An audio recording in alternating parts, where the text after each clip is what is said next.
Today the topic of lecture is Diphyllobothrium latem.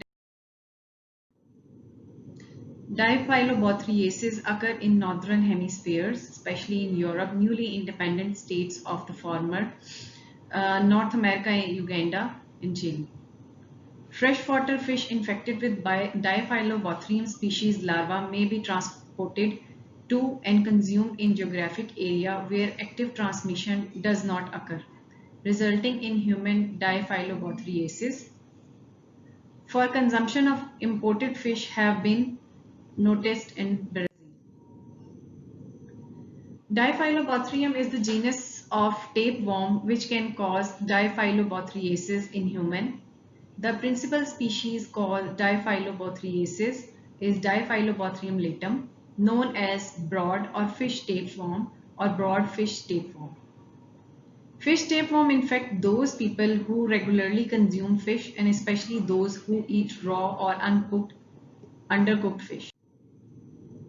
Morphology of parasite: it is a grayish white and long, measuring 3 to 10 meters with 3000 to 4000 segments.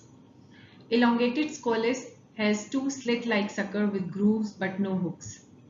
Mature segments are wider than they are long.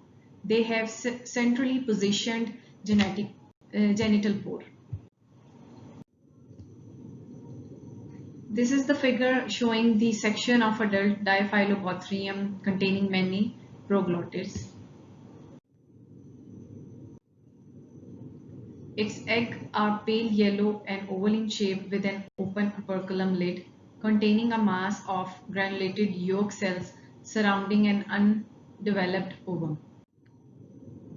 Its transmission is by ingestion of infective larva, which is known as peleocercoid in raw or insufficiently cooked freshwater fishes.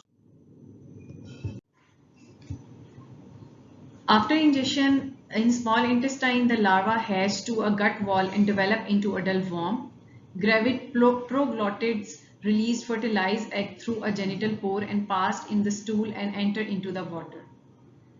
In water, the embryo emerge from the egg and are eaten by tiny copepod crustaceans, the first intermediate host of its life cycle. There, the embryo differentiate and form procercoid larvae in the body cavity.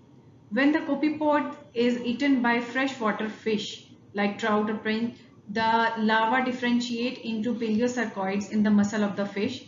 This is the second intermediate host. So basically it has two intermediate hosts, and then definitive host is the human who eat it raw or undercooked fish. This is the life cycle.